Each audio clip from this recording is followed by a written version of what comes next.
Bonjour et bienvenue sur la chaîne Flamme et Psy. Vous y trouverez des tirages d'oracles relatifs aux énergies de la semaine pour les flammes jumelles, mais aussi des outils tels que des méditations et des soins pour favoriser le parcours flamme jumelle qui passe par l'intégration de l'amour inconditionnel qui nous rapproche de notre âme et qui est un nécessaire retour à soi-même dans ce parcours. En effet, ce parcours d'éveil à soi-même à travers la rencontre de notre jumeau est parfois compliqué et bousculante. Si vous avez besoin d'un temps personnalisé dans ce parcours, vous pouvez me contacter avec l'adresse mail que vous trouverez sous la vidéo afin de prendre un rendez-vous personnalisé. Vous pouvez également faire un don pour soutenir cette chaîne. Vos commentaires, témoignages et partages sont également les bienvenus. N'hésitez pas à vous abonner et à actionner la cloche pour être prévenu des dernières nouveautés. Nous nous retrouvons aujourd'hui pour travailler sur les énergies des prochains jours, donc de la semaine du 28 décembre 2020, qui sera également la semaine où nous verrons une pleine lune, et puis évidemment le début de cette nouvelle année 2021. Donc nous allons travailler pour la polarité masculine, féminine et pour le lien. Pour rappel, il s'agit d'un tirage général, prenez donc ce qui vibre pour vous. Vous pouvez vous retrouver dans chacune des polarités. Alors pour les énergies autour de la pleine lune, j'ai choisi l'oracle de la lune de Stacey de Marco. Pour la polarité masculine, la carte qui est tombée est la carte numéro 3, premier croissant. Cette carte nous parle de réalisation. Avec la conscience de soi vient la réalisation, la connaissance est une forme de puissance. L'examen de votre rôle dans cette situation est important. Alors, cette carte nous invite vraiment, ou invite cette polarité masculine à un examen sincère de lui-même, de sa vie, sans crainte ni excuse, et cela nécessite un véritable courage, car ce n'est pas toujours facile de regarder les choses en face. En effet, nous pourrions, ou cette polarité pourrait ne pas aimer ce qu'elle y découvre. Pourtant, sans conscience de soi et sans la volonté d'agir en fonction de nos réalisations, nous ne pourrons pas changer ni évoluer.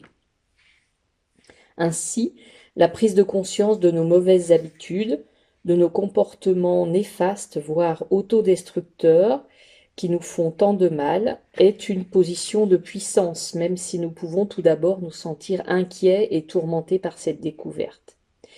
Mais c'est bien par cette découverte que nous allons pouvoir prendre notre responsabilité personnelle pour changer la situation. Se connaître plus complètement nous permettra aussi d'accepter plus volontiers et d'oser nous aimer exactement tels que nous sommes. La pierre associée à cette carte est l'aventurine, et la phrase associée à cette carte est « J'ai conscience de moi-même et j'agis en fonction de mes réalisations ». Pour la polarité féminine, la carte qui est tombée est la carte numéro 6, l'amour de soi. Un amour de soi absolu est nécessaire. Notre émancipation vient de l'intérieur. Cette carte nous invite à ne pas nous comparer aux autres. Et si on souhaite changer quelque chose en nous, de vraiment le faire dans un élan d'amour. Parce que bien souvent, nous pensons que nous ne sommes pas suffisamment ceci ou cela. Parfois, plus qu'une pensée, c'est même une voix intérieure qui va nous trouver toujours insatisfaisants. Pas assez intelligents, pas assez beaux, pas assez forts, etc. Tous ces messages contribuent gravement à notre tenace lacune d'amour-propre. Et puis, il y a au contraire aussi les trop. Être trop grand, trop petit, trop gros, trop mince, trop rideux, trop, etc. Que sais-je. Parfois, effectivement, toutes ces croyances, enfin, c'est pas parfois, elles vont avoir vraiment un impact important sur nos problèmes, hein. Finalement, euh, cela crée énormément de gens qui se sentent dégoûtés et insatisfaits d'eux-mêmes. Donc cette carte nous invite à arrêter immédiatement tous ces jugements et toutes ces croyances négatives sur nous-mêmes et de le remplacer plutôt par de la présence à nous-mêmes, par peut-être aussi l'idée de pouvoir faire des rituels pour pouvoir effectivement nous rapprocher de nous-mêmes et demander de l'aide à nos guides pour pouvoir se faire. Peut-être aussi que ça sera l'occasion de pouvoir vraiment identifier toutes les horreurs que nous pouvons nous servir chaque jour et de pouvoir effectivement vraiment nous pardonner pour ça. On pourrait dire en tout cas prendre conscience pour pouvoir changer notre vision de nous-mêmes et pour pouvoir aussi changer ce que nous nous disons à nous-mêmes. Cette carte est donc une invitation à choisir l'amour de soi total et absolu et de se choisir en premier. La pierre associée est le quartz rose. La phrase qui est associée à cette carte: tous les jours, je nourris mon corps, mon cœur, mon esprit et mon âme d'un amour absolu. Sur le lien, la carte qui est tombée est la carte numéro 40, la lune la plus longue, les ténèbres. Cette carte nous rappelle que nous entrons dans une période d'introspection, un temps difficile qui encourage le repli sur soi pour planifier le futur. Il est temps de faire ce travail d'introspection sur nos parts d'ombre pour que cela puisse nous bénéficier plus tard, notamment en nous libérant de ce qui nous sert plus. Cette carte nous rappelle que ce sont pendant ces longues nuits d'hiver, on pourrait dire, ces longues nuits froides, que nous pouvons travailler avec nos parts d'ombre en réfléchissant soigneusement à qui et à ce que nous sommes, en identifiant ce qui ne fonctionne pas pour nous et ce qui peut nous causer des souffrances. Cela pourrait être une mauvaise habitude, un comportement destructeur, une peur inutile ou récurrente, en fait tout ce qui nous empêche d'exprimer notre meilleur potentiel. Une fois ces aspects de nous-mêmes identifiés et découverts, nous pouvons simplement décider de nous en défaire une bonne fois pour toutes. Sous cette lune, nous nous transformons. Cette carte pourrait nous parler un petit peu aussi faire référence un peu à l'arcane 13 dans le tarot. La pierre associée est l'onyx. La phrase associée à cette carte est: les ténèbres sont aussi nécessaires que la lumière. Sur le lien, la carte qui est sortie est la carte numéro 21. Elle nous parle de ténacité. Cette carte nous rappelle que faire des erreurs nous enseigne la persévérance. Je tire les justes leçons de mes erreurs. Ainsi je deviens plus fort, car je suis un adulte qui agit avec responsabilité. Alors que nous avançons vers la réalisation de nos intentions, nous avons de grandes chances de rencontrer des résistances, de faire des erreurs ou d'échouer. La résilience, la confiance et notre volonté intérieure vont alors entrer en jeu. Souhaitons-nous réellement ce que nous disons vouloir? Ce que nous voulons est-il vraiment aligné à nos besoins et à nos valeurs? Faisons-nous vraiment tout notre possible pour y arriver? Pensons-nous en être capables et le mériter? Avons-nous la force de continuer? Cette carte nous invite à nous poser toutes ces questions et ainsi à traverser des périodes de déséquilibre et de difficulté. Il est important que nous apprenions à grandir et à compter sur notre résistance qui est notre force intérieure. La ténacité, c'est cette capacité à rester fort et à rebondir. De là naît la sagesse et l'apprentissage tirés de l'expérience.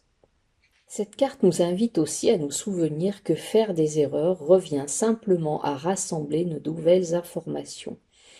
Et moins nous les dramatisons, moins nous nous accrochons à la culpabilité et à la honte, et mieux nous pourrons être enseignés par nos erreurs, qui ne sont en fin de compte que des étapes d'apprentissage. En cette période, on pourrait dire aussi que cette carte nous invite à observer comment les choses étaient par le passé et comment nous les gérons maintenant. C'est-à-dire, on pourrait dire comment notre expérience a transformé notre façon de vivre les choses. Ça tombe bien, on pourrait dire dans cette période aussi de fin d'année, ça nous invite en quelque sorte aussi à faire un bilan. La pierre associée à cette carte est l'azurite. La phrase associée à cette carte est «Je suis fort et résistant». Pour poursuivre avec les énergies de cette dernière semaine de l'année, la semaine du 28 décembre, j'ai choisi l'oracle égyptien d'Isis, d'Elizabeth Jensen.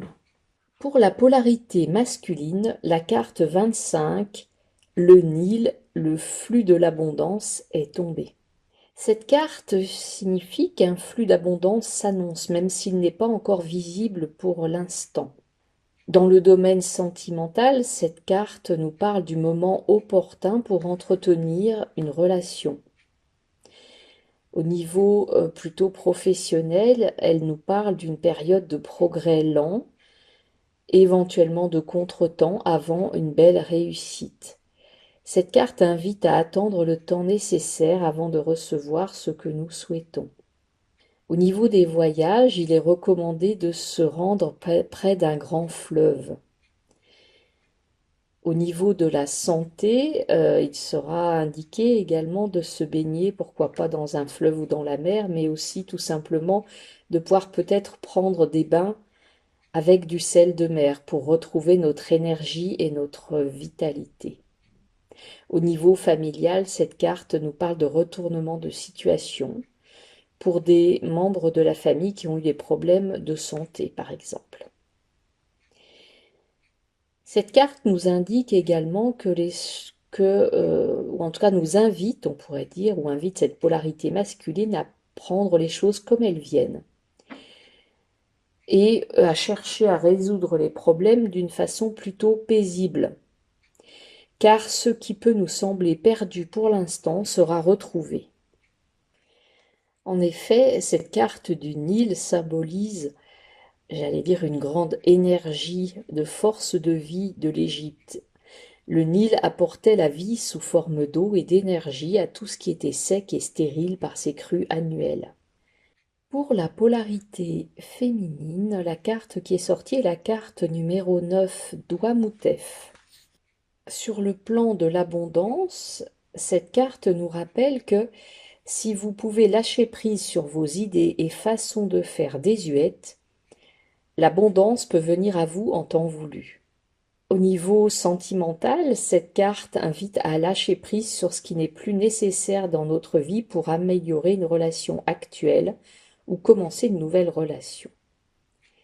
Au niveau professionnel, cette carte indique une période de progrès lent au niveau professionnel. Il est donc préférable de conserver notre situation actuelle et d'essayer de l'améliorer en ce moment. Pour les voyages, il s'agira plutôt de voyager par voie terrestre, de prendre son temps, de pouvoir peut-être effectivement se connecter par la marche à la nature. Au niveau de la santé, cette carte nous invite aussi à pouvoir nous libérer de certaines toxines et d'un certain stress émotionnel pour pouvoir aussi améliorer notre digestion. En famille, cette carte nous invite à accorder du temps à nos proches pour leur apporter notre soutien. Plus généralement, cette carte indique que nous pouvons avoir le sentiment que notre avenir ne nous sourit pas pour l'instant, mais il s'agit simplement d'une période destinée à intégrer des énergies nouvelles. Le futur alchimiste a lui aussi besoin d'un temps de repos. Alors, on peut remarquer que pour la polarité féminine comme pour la polarité masculine, il s'agira, on va dire, d'un temps un peu de repos, de maturation, mais on l'avait vu également sur le lien avec cette période de ténèbres qui nous invitait à l'introspection, au repli sur soi, à pouvoir effectivement travailler sur nous avant une avancée. Alors, Douamoutef représente une déité à tête de chacal. C'est l'un des 4 disciples ou fils d'Horus qui garde les viscères du corps des défunts dans les vases canopés. Il est également représenté se tenant debout dans une fleur de lotus pour indiquer sa capacité à transformer la matière organique en lumière. Donc ce qui nous rappelle vraiment cette carte des ténèbres que nous voyions sur le lien tout à l'heure. Et ce qui nous rappelle plus généralement, on pourrait dire, le travail de l'hiver où tout se passe sous la terre justement avant que les choses ne germent au printemps. Sur le lien, la carte numéro 12 est tombée, la grande pyramide, mystère et cérémonie. Au niveau de l'abondance, cette carte nous rappelle que tout se réglera en temps voulu et que la sécurité financière, on pourrait dire aussi nos peurs par rapport aux finances, ne sont pas nécessaires si nous faisons confiance aux divinités et à la vie. En amour, au niveau sentimental, cette carte nous parle de relations durables qui vont s'épanouir et du fait que nous sommes plutôt en recherche d'un partenaire éveillé spirituellement, car il nous amènera une vie remplie de joie. Au niveau professionnel, cette carte nous parle du fait de plutôt euh, conserver notre emploi actuel jusqu'à ce que nous ayons davantage confiance en nos capacités. Elle rappelle également que nous avons les aptitudes nécessaires pour être un guérisseur ou un maître spirituel. Au niveau des voyages, cette carte nous rappelle que l'Égypte jouera un rôle dans notre avenir. Au niveau de la santé, il n'y aura pas de changement immédiat, mais les réponses viendront en méditation ou lors d'une consultation avec un médium. Au niveau familial, cette carte invite à rassembler notre famille autour de nous et à créer des moments sacrés au sein de notre foyer. Cette carte, plus généralement, nous invite à, j'allais dire chercher, mais en tout cas, peut-être que des informations par rapport à nos incarnations précédentes en Égypte nous amèneront des réponses qui concernent notre avenir. Alors, pour rappel aussi, la Grande Pyramide, même s'il y a eu énormément de pyramides érigées en Égypte, aucune n'a jamais été aussi puissante que la Grande Pyramide de Gizeh. À l'intérieur, la chambre de la reine nous permet de nous connecter à Sirius, l'étoile la plus brillante du ciel, et la chambre du roi Osiris possède l'énergie masculine qui nous relie à la constellation d'Orion. En tant que lieu d'initiation puissant, cette grande pyramide joue le rôle d'agent de transformation entre ciel et terre pour beaucoup d'êtres de lumière de Sirius, tandis qu'ils se préparent au temps qu'ils vont passer sur la planète Terre. En dos de deck, la carte qui est tombée est la carte numéro 6, Bastet, joie et plaisir. Cette carte nous rappelle que nous pouvons, j'allais dire, dépasser encore une fois nos peurs par rapport aux problèmes d'argent, car l'abondance ne tardera pas. Cette carte nous invite à être dans l'amusement et à être créatif pour libérer une énergie de manifestation. Au niveau sentimental, cette carte nous parle du fait de trouver davantage d'amour dans une relation ancienne. Au niveau professionnel, cette carte nous rappelle que mieux vaut là encore se détendre pour arriver à la résolution de nos problèmes et adopter une attitude ludique. Au niveau de la santé, cette carte nous invite à être plus détendu, moins stressé, car cela améliorera grandement nos problèmes de santé. Plus généralement, cette carte nous parle d'une vie agréable si nous continuons à méditer et à créer du bonheur pour nous-mêmes. Bastet est cette déesse à tête de chat. Elle a une dimension superbe, sensuelle et joyeuse, comme la déesse Sekhmet, qui est la déesse à tête de lionne. Les 9 royaumes de l'univers se manifestent dans le chat. On dit qu'ils ont 9 vies et accèdent finalement à un état de joie et d'harmonie. Bastet est considérée comme la fille et l'âme d'Isis et elle représente également le peuple de Sirius sur Terre. Pour finir avec les énergies de cette semaine du 28 décembre, j'ai choisi l'oracle Message de votre flamme jumelle de David Sabat afin d'avoir quelques messages de notre jumeau. Alors, concernant les messages que la polarité masculine envoie à sa féminine, deux cartes sont sorties. La carte numéro 35 de l'épuration nous parle d'un cœur libre et pacifié. Le message de notre flamme jumelle. Ne lâche rien, je suis dans tes bras, livre tes mots les plus obscurs. L'éternité s'offre à nous, le présent est à toi. Exulte ce qui vient des abîmes. Fais le ménage de printemps. L'hiver me montre que tu me manques. Pierre conseiller, l'ambre. Cette carte nous parle d'un procédé alchimique nécessaire à l'épanouissement de chacun. L'épuration permet de nettoyer et purifier son espace intérieur. C'est, on pourrait dire, une étape pas forcément évidente, mais on a tout intérêt à la traverser sereinement, car ce cycle libère un espace à remplir d'essence divine. Cette carte est une invitation à la vacuité. Aucun doute à avoir sur la finalité heureuse de cette période de temps qui laisse en vous bien plus que vous ne pouvez le percevoir. La seconde carte qui est tombée pour la polarité masculine, en tout cas pour le message qu'elle envoie à sa féminine, est la carte numéro 36, l'équilibre. L'évidence provient de ta lumière. L'enveloppe terrestre et charnelle n'est qu'éphémère. Le monde sans toi ne serait plus. L'importance de ta présence n'est plus à démontrer. Je t'offre la vie et tu me permets de vivre. L'univers me parle de toi sans cesse. Une énergie commune nous relie et nous nourrit. La pierre conseillée avec cette carte est la lune élite. Cette carte nous rappelle que la Terre est en train d'ascensionner en 5e dimension. La densité se fait fluidité, le temps devient intemporel, la dualité reconnaît l'unité, et l'existence par l'expérience offre l'illumination. Cette carte est une invitation à la reconnaissance. Elle nous rappelle, ou elle rappelle à ce masculin, que son âme est bénie par la grâce et la volupté, que lui aussi peut profiter de l'offrande divine et la savourer pleinement, comme il peut savourer pleinement le chemin, chaque pas, chaque étape, chaque compréhension qui l'enrichit et qui sont autant d'enseignements. L'âme agit et révèle la pureté de l'expérience invisible, et l'invisible devient visible. Vous êtes un être spirituel incarné dans la matière.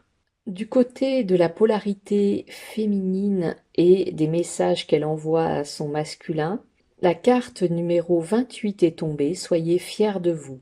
Je suis d'essence divine. Message pour votre flamme jumelle. Tu es ma plus grande fierté, l'élégance de notre chemin se lit dans tes yeux, laisse derrière toi ceux qui t'ont trahi, les signes te conduisent vers toi, les étoiles me rappellent d'où nous venons, garde ces mots près de toi. Pierre conseiller, la Sardonyx. La fierté n'est pas simplement la suffisance ou l'arrogance, c'est aussi la noblesse et la dignité. Elle enveloppe alors l'amour-propre. Équilibrée et maîtrisée, elle vous alimente avec bienveillance et respect. C'est-à-dire que cette carte va vraiment nous inviter aussi à nous rappeler notre propre valeur, à nous reconnaître. C'est une invitation à nous reconnaître comme des êtres sacrés. Et en ce moment, je dirais que c'est vraiment une invitation de la plus haute importance. Parce que, en fonction de comment nous nous reconnaissons, ben, il va en découler la façon dont nous nous traitons. Alors cette carte nous rappelle que même si le chemin peut parfois être long et déroutant, il est quand même, j'allais dire, parcouru et à chaque avancée, nous évoluons, nous changeons, nous grandissons et que pour cela nous pouvons être pleinement fiers de nous. Notre âme s'anoblit de cette traversée, elle grandit et nous grandissons avec elle, donc nous avons de quoi nous féliciter, de quoi ressentir la joie de notre âme de nous voir cheminer vers elle, son bonheur, euh, Et je dirais, plus nous cheminons vers elle, plus ainsi nous nous libérons aussi de notre passé, de nos karmas, de nos difficultés. Aucun effort n'est vain. Sachez voir en chacun d'entre eux une immense réussite, parce que à chaque effort, la divinité s'installe en nous et nous guide vers notre avenir. La seconde carte qui est tombée pour la féminine, en tout cas pour le message qu'elle envoie à son masculin, est la carte numéro 29 de la réunion. 1 plus 1 égale 3. Message de nos âmes, la flamme qui vous anime, celle qui vous illumine, la flamme qui grandit en vous depuis que vous vous êtes réunis, ce n'est qu'une seule et même flamme, la même essence de vie, la quintessence de l'amour. Deux flammes jumelles qui en réalité n'en font qu'une, depuis le premier jour, et ce pour l'éternité. Pierre Conseiller, la Larimar. Cette carte nous rappelle que la réunion s'offre aux couples de flammes jumelles lorsqu'elles ont toutes les deux atteint un niveau de conscience de l'amour inconditionnel suffisant. Ainsi, elles savourent le chemin parcouru et découvrent cette étape supplémentaire avec délectation et oisiveté. L'harmonie et l'équilibre individuel qui les alimentent matérialisent le couple. Ensemble, elles révèlent et réalisent la beauté et la pureté de leur amour. Cette carte vous invite à incarner cette réunion. Vos âmes s'en mêlent et livrent leurs secrets les plus intimes. Les voiles de l'oubli se lèvent, les différences s'évanouissent. La candeur et l'innocence sont retrouvées. Ressentez la pureté et la magie de votre lien, sans raison, sans preuve, sans interdit, sans obligation, sans aucune mesure ni limite. Il vous est offert d'incarner le couple de flammes jumelles, l'un avec l'autre ou l'un sans l'autre, mais toujours l'un pour l'autre. Et j'allais dire toujours aussi en chacun de nous. Unis à nouveau, les frontières du passé lèvent les barrières de l'amour, l'apprentissage d'un amour différent se poursuit désormais à deux. Alors, comme pour venir compléter ce message de la réunion, qui pourrait nous parler du fait que peut-être effectivement sur ce parcours flamme jumelle, en tout cas pour les flammes qui sont séparées, peut-être que une réunion est en train de se préparer. Et effectivement, au niveau du lien, la carte qui est sortie, la carte numéro 22, l'étreinte à âmes égales. Message de votre flamme jumelle. Ressens mon corps près du tien. Mot pour mot, nous nous accordons. Le fil de l'étreinte secoue avec ardeur. L'imagerie de notre histoire brille et scintille. Je laisse mon empreinte sur ton cœur. Ta couleur se mêle et s'entremêle à la mienne. Alors cette carte nous rappelle que l'étreinte est une création d'amour, un élan de tendresse, un geste de douceur et la manifestation de la puissance du lien des flammes jumelles. Que cette étreinte soit physique, émotionnelle ou spirituelle, intime ou à distance, elle scelle à chaque moment l'amour dans les cœurs et laisse une empreinte indélébile. Cette carte vous invite à ressentir toute la valeur de votre amour. Cette carte rappelle aussi que chaque avancée vous rapproche de l'être aimé, que vous pouvez ressentir sa présence et la magie du lien qui opère dans ses mots, dans ses gestes ou dans ses pas, tandis que la matière vous sépare, l'éther vous répare. De corps à corps ou d'âme à âme, le lien contigu ne cesse d'être présent. Vous aussi, soyez présent et tout comme lui, fortifiez les fondements de votre relation. Vos âmes s'étreignent et se cajolent le temps d'un regard, d'un sourire ou d'un baiser. Ressentez leur joie et nourrissez-vous de leur énergie. L'espace et le temps n'ont plus de valeur ou d'emprise. Ils vous unissent à travers les siècles et pour l'éternité. La sagesse de l'étreinte se perçoit et se cueille dans la foi et l'humilité. En dos de deck, la carte qui est sortie est la carte numéro 2. Le temps vous accompagne. L'amour se vit comme au premier jour. Message de votre flamme jumelle. Prends du temps pour toi. Je sais que tu fais de ton mieux. Laisse-moi revenir vers toi. Tes doutes sont nécessaires. Le dénouement est à la croisée des chemins, le temps nous permettra de cheminer l'un vers l'autre, laisse-le être notre guide. La pierre conseillée est le quartz chaman. Cette carte nous rappelle combien le temps est un ami précieux, qu'il faut le revisiter, le privilégier afin de prendre conscience de son importance. Cette carte est une invitation à la détente. Elle nous rappelle qu'à chacun de nos pas, notre âme s'envole et se rapproche de notre autre. Dans chacune de nos poses, elle est en contemplation et bénéficie de la sérénité qui émane de l'instant. Le temps est et sera toujours votre meilleur allié. Il vous offre la maturation et l'évidence. L'essentiel est en vous, le superflu est oublié, la réunion est à venir. Alors, j'espère que ces quelques messages vous aideront à traverser au mieux les énergies de ces derniers jours de cette année 2020. Nous nous retrouvons pour cette nouvelle année 2021 dans quelques jours. À très bientôt.